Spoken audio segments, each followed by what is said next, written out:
everyone, welcome back to my channel. My name is Ashley, and today I'm going to be giving you a ton of psychological thriller book recommendations.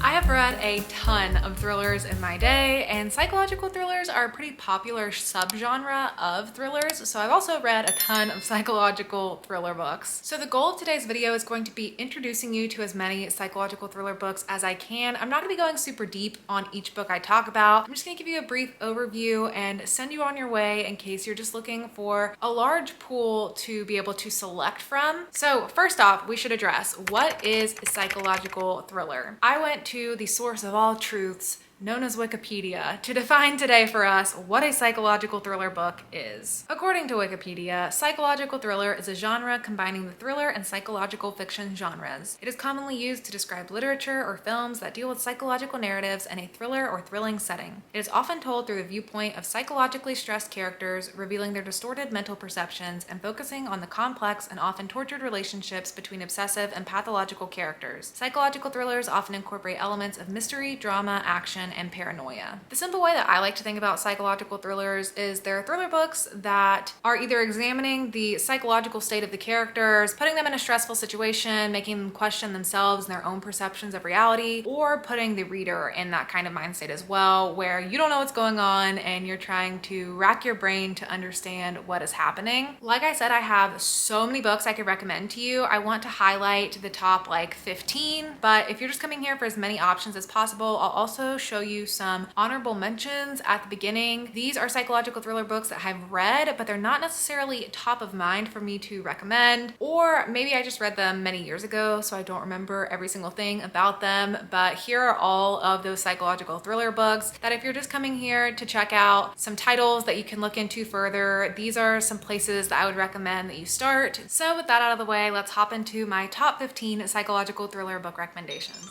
First up, we have The Push by Ashley Audrain. This is, I think, the perfect example of a psychological thriller because this book has thriller elements, but it's primarily just a psychological suspense type story as well. It is really driven on the psychological elements of the narrative. This is a story about this woman who has a child. She has a daughter, and she has a lot of trouble connecting with her daughter. She feels like there's something wrong with the daughter, maybe some evil inside of her. For some reason, she's just not getting that mother-daughter connection that she expected to have when she had her first child, but nobody else around her understands or is seeing that. They think everything is fine, or they think it is in the mother's head and she should just get out of her head about it, including her husband. Nobody's really supporting her in this stressful situation. Things get even worse when she ends up having a second child. She has a little boy, and she ends up having a really good connection with him. She really feels a lot of attachment to him and a lot of love for him, and it's everything that she thought motherhood should be, which makes her question even more why she can't have that relationship with her daughter. And then something tragic ends up happening to their family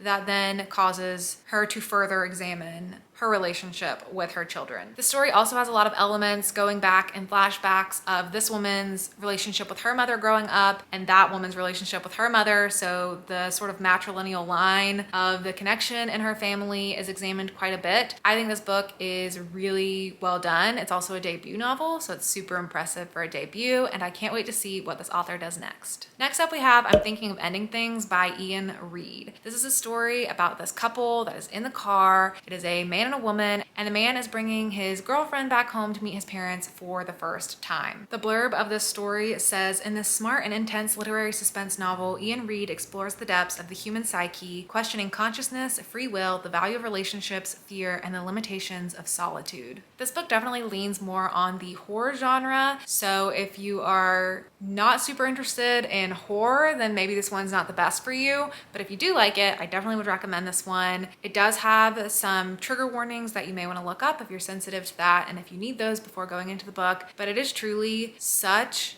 a mind-blowing book. It really sinks into your head and makes you question what you're reading and what's going on in the story. And the second I finished this one, I turned all the way back to the first page and read through it again, because it just has one of those what the heck just happened type endings that makes you want to read the whole book and see it again in a different light. This one also has a movie adaptation on Netflix. I would personally recommend the book over the movie. I think the movie is really pretty to watch. It is a cinematically impressive film, but it makes absolutely no sense and is very confusing in a different way from how the book is. The book ends up making sense. The movie, I don't know if you're gonna really get what's happening. So if you do wanna watch the movie, would at least recommend reading the book first. Next up, we have Verity by Colleen Hoover. This is a story that follows this struggling writer named Lowen Ashley, who ends up getting the opportunity to go work as a ghostwriter for this really famous author who is currently injured and unable to finish her book series herself. So that woman's husband is hiring Lowen to come into their home, go through that author, whose name is Verity, go through Verity's notes, piece together how she was gonna finish the series, and ghostwrite the rest of the books for her. But when she does that, she ends up finding an unfinished autobiography that Verity has been working on that reveals some really dark and troubling secrets about what's going on in her family. Meanwhile, Lowen's also developing feelings for the husband while the wife is still in this home, and it is just a really exciting book to read. It is super psychological. You will have yourself questioning what you're reading, tossing theories back and forth in your mind, and even by the end, you'll be left wondering if you're team manuscript or team letter. If you know what I mean, let me know in the comments below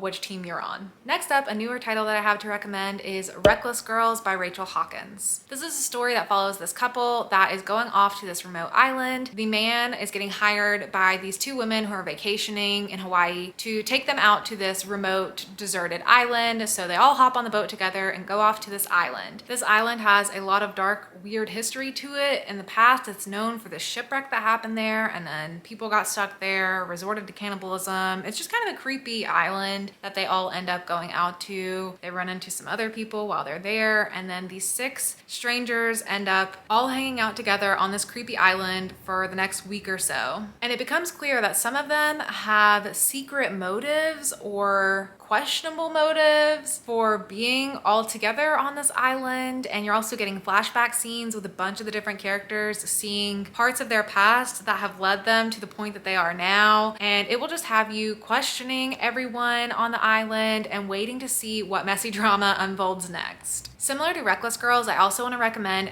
Vow You Break by Peter Swanson. This is also a book that is set on an island. In this one, you're following this newlywed couple. But right before they got married, while the woman was on her bachelorette trip, she ended up having a one-night stand with a stranger just to have a little last fling before the ring. But now the couple is going off to this island together for their honeymoon. It's like a tech retreat type place too, so she's not going to have her phone or any service or signal to connect with the outside world while she's there. And then when they get there, that guy she had a one-night stand with shows up on her honeymoon, and he's like convinced that they are meant to be together and that he is super in love with her. And then she has to figure out how to juggle that scenario from there. This is one that is so much fun. It's a book where you don't know who to trust, and it really keeps a super fast pace all the way to the end. It's definitely an over-the-top thriller, so if you don't like over-the-top thrillers, I maybe wouldn't recommend this one or Reckless Girls to you. But if you like something that can be a little bit cheesy and just really thrilling and fun, then I would recommend both of those island books. Next up, we have The Maidens by Alex Michaelides. In this story, you're following a woman named Mariana, who is a group therapist who is going to her niece's college because at her college, these girls keep going missing or showing up dead, and the girl's getting really concerned, and so she calls her aunt to come and help see if she can figure out what's going on. At the campus, there is this Greek mythology professor who has this group of female students who are obsessed with him, and it sort of seems like a little bit of a cult is formed around him, and they are called the Maidens. And he seems like he could definitely be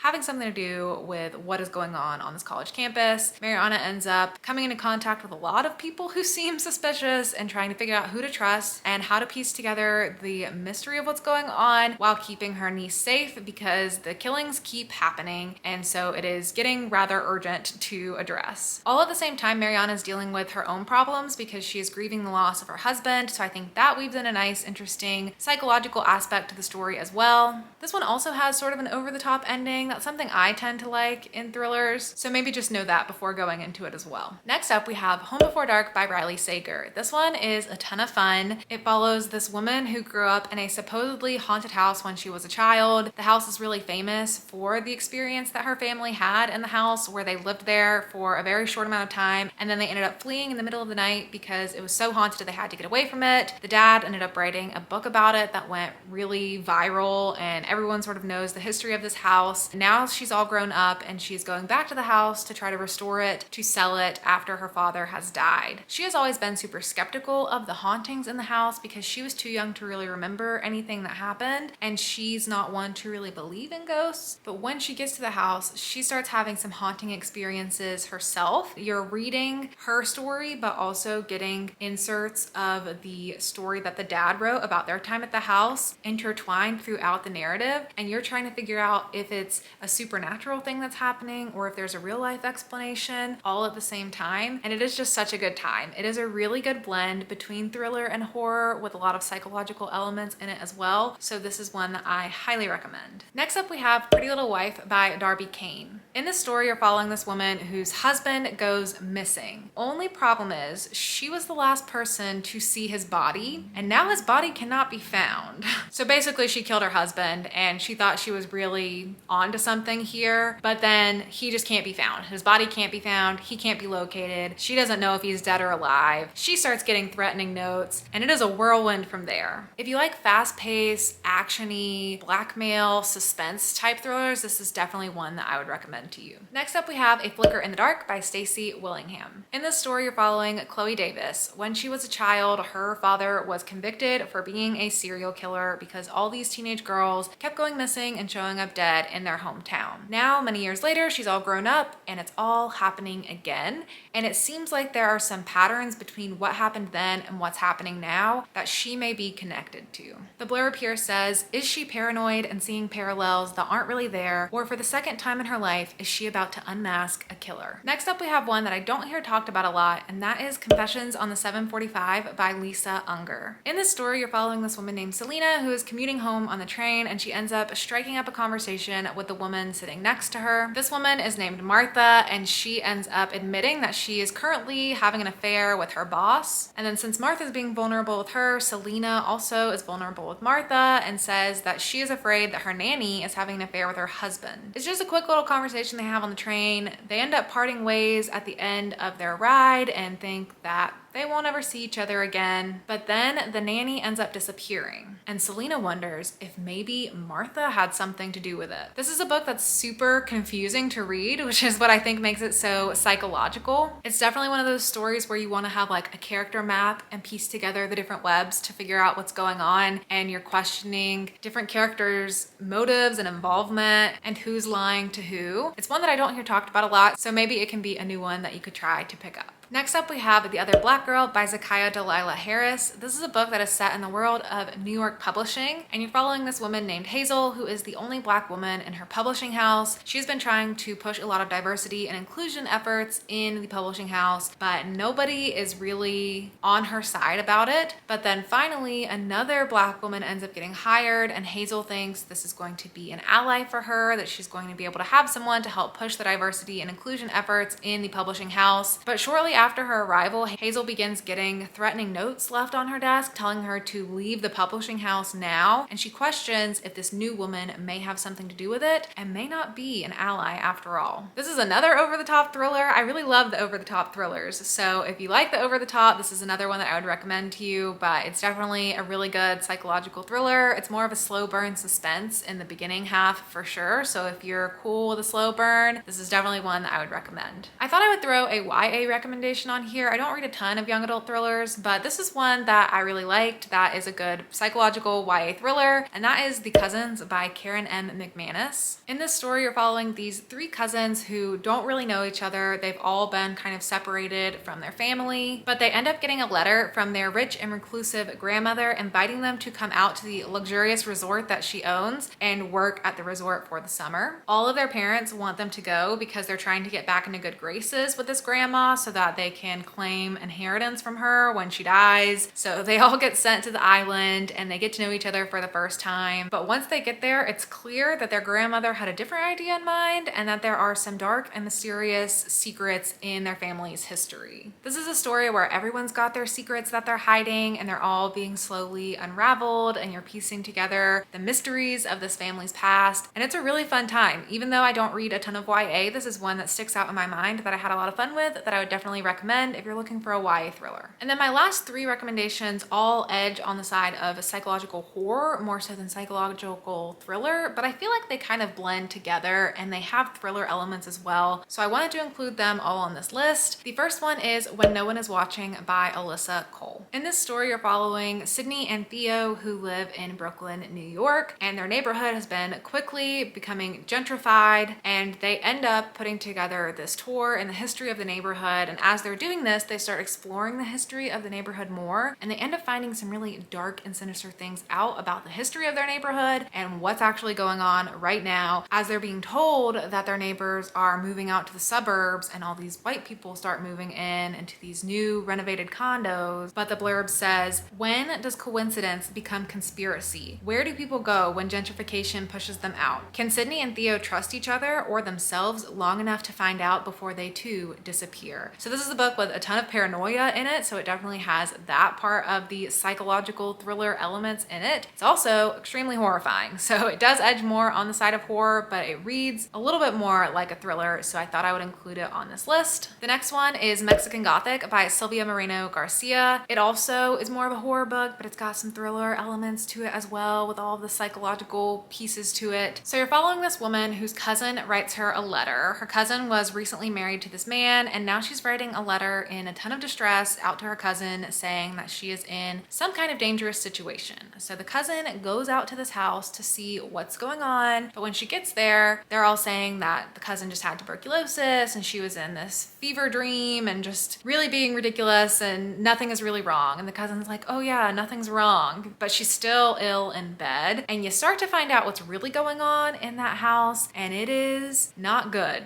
This is a story with lots of secrets, psychological paranoia, nightmares coming into the story as well. So it's definitely one that leans horror, but if you're looking for something psychological, I still think it's worth picking up if you're thinking of like psychological thriller. It's gonna be more of a horror, but there are twists and surprising reveals, so kind of fits. And then the last one is a weird one, and that is Catherine House by Elizabeth Thomas. This is a story set at this prestigious private school in rural Pennsylvania called Catherine House, where if you get admitted, you're pretty much going to be set up for success when you come out of the 3 years at the school, but you have to go and be like entirely reclusive to the real world, can't really be in contact with the real world. You're spending your 3 years at Catherine House, becoming indoctrinated in Catherine House, and then once you come out, you're brilliant, your life's going to be set. So it's really alluring kind of place to want to go. And you're following this girl named Inez who is coming into Catherine House, and you're following her through her 3 years at the school, and it is like a psychological fever dream the whole way through. There's paranoia and conspiracy and chanting and is this real or is it a dream type writing in this book. So to be honest, it's not one that really worked for me, but if you really want something super psychological, this is the one that I would point you to. So that is it for all of my psychological thriller book recommendations. Let me know down in the comments below if you've read any of these and what you think of them, and also let me know if you have any additional recommendations down in the comments below so that this can become a good source for people coming to look for a lot of psychological thriller books to pick up. If you've made it to the end of the video and you want to leave an emoji in the comments, or if you just don't know what else to comment and you want to resort to the emoji, today's emoji is going to be the mind blown emoji. So the one where his like head is exploding because that is how psychological thriller books make me feel. But that is it for me. Thank you so much for watching, and I'll see you all in my next video. Bye.